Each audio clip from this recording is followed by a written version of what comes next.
ini merupakan bab taufik. Taufik itu mengalahkan hidayah. Jadi hidayah itu kalahnya hanya sama taufik. Hidayah itu petunjuk. Hidayah itu petunjuk. Nah, seperti sekarang ini alhamdulillah kita dapat banyak petunjuk. Pertanyaannya, punya banyak taufik atau tidak?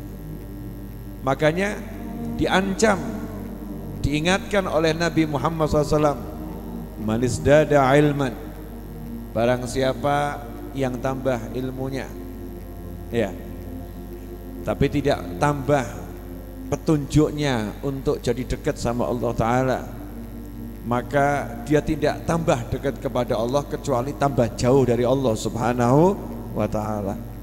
Jadi tambah ilmu kok enggak tambah amal, tambah ilmu kok enggak tambah baik, ya, tambah zikir, ya, zikirnya tambah, kurang ajarnya sama orang tua juga tambah. Nih naudzubillah min dzalik. Rajin pengajian, rajin mencaci suaminya, luar biasa. Mudah-mudahan orangnya nggak nonton acara ini. Rajin pengajian, ya, rajin pula dia mencela orang tuanya. Naudzubillah min dzalik. Ini bab taufik. Bab taufik. Apa itu taufik? Kemampuan yang Allah berikan kepada seorang hamba untuk taat pada Allah. Jadi taufik ini yang punya Allah. Jadi ada yang namanya al-duwitu, kerja keras tapi duit nggak dapat. Ada enggak yang begitu? Ada. Nah, ini duit yang punya siapa nih? Yang jatah kasih duit Allah Subhanahu wa Ta'ala. Nah, taufik ini siapa yang jatah? Allah Subhanahu wa Ta'ala. Makanya cara untuk amal jawabannya ada dalam surat Al-Fatihah. Ada dalam surat Al-Fatihah yang kita baca minimal 17 kali setiap hari. Wajib itu. Muslim yang tidak berhalangan, ya. Kalau ibu-ibu kan pakai halangan. Jadi kalau muslim insya Allah nggak pakai halangan, ya. Mas-mas pernah berhalangan sholat? Enggak, ya. Kalau mbak-mbak pernah berhalangan. Jazakumullah khairan. Jadi kalau tidak berhalangan pasti tiap hari baca surat Al-Fatihah 17 kali, karena ada 17 rakaat dalam sholat dan tiap rakaat harus baca surat Al-Fatihah, harus. Kecuali makmum masbuk, ya, dapat rukuk bonus nggak baca Al-Fatihah tetap dihitung baca. Kenapa? Karena udah mau bareng rukuk sama imam, ya, rukuk sama imam, ditanggung sama imamnya. Mana caranya? Di mana terdapat cara untuk taat di situ, cara untuk amal soleh? Iyyaka na'budu wa iyyaka nasta'in. Hanya kepadamulah ya Allah kami beribadah, dan hanya kepadamulah kami mohon pertolongan. Pertanyaannya, pertolongan untuk apa? Jawabannya, pertolongan untuk ibadah. Artinya cara biar bisa amal soleh yaitu minta kepada Allah Subhanahu wa Ta'ala. Jadi kita itu lebih sering minta urusan dunia, betul kan? Rajin minta urusan dunia, minta. Tapi minta urusan akhirat ini hampir nggak pernah. Giliran urusan akhirat kebiahuyah kata orang Jawa, ya. Panen Rabbana atina fid dunya hasanah wa fil akhirati hasanah wa qina adzabannar. Selesai Ustaz Habib Kiai, selesai. Saya sudah minta segala-galanya. Loh, ya kamu yang detail toh. Ya ada detail, mintalah sama Allah Ta'ala. Ya Allah, beri saya kemampuan untuk sholat duha. Ngemis toh, ojo gaya.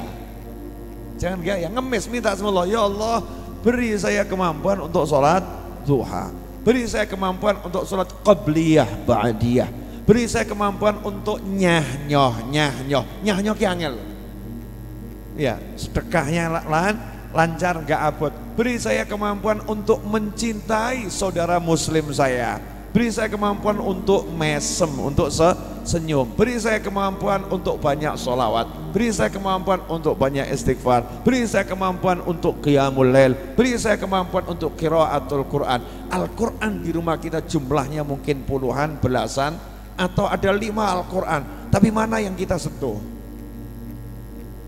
Mana yang kita sentuh? Mana yang kita buka? Mana huruf-hurufnya yang kita baca? Kenapa kita kehilangan kemampuan untuk amal soleh? Jawabannya kekurangan taufik. Kekurangan taufik. Kenapa kekurangan taufik? Nomor 1 yaitu minta saja tidak mau. Minta taufik gak mau. Tapi kalau duit minta terus.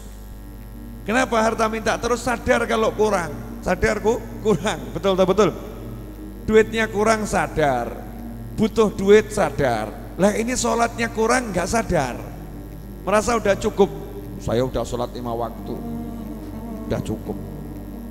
Iya, saya udah ikut pengajian, sudah cukup. Merasa sudah cukup. Dan ini ciri-ciri manusia yang sangat berbahaya.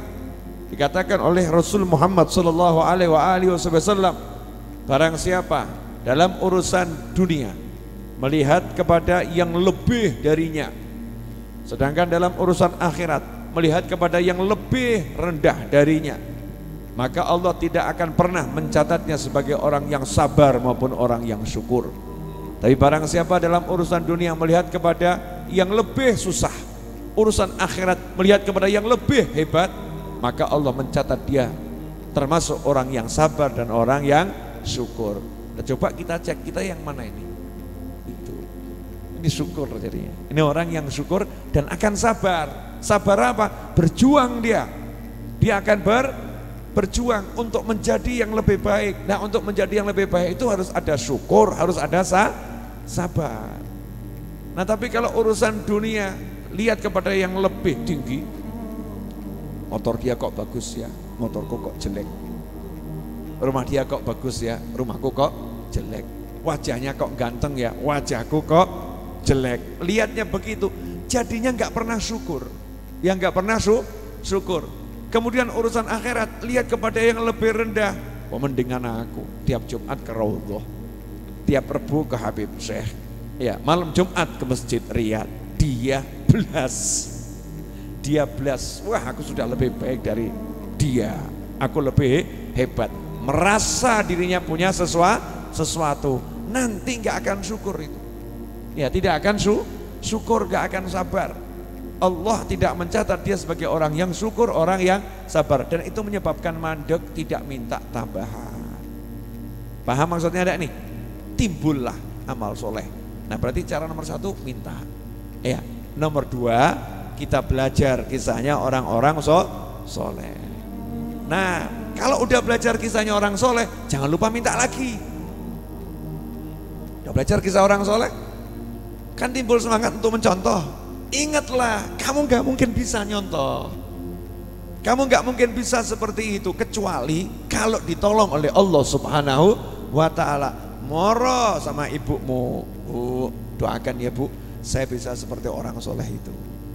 Doakan ya Pak, saya bisa seperti wali Allah itu. Minta, tetap minta kepada Allah Subhanahu wa ta'ala.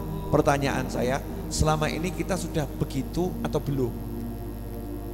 Jadi cuma ngelakoni urip ya, amal ya amal, gak amal ya gak usah amal gitu kan ya.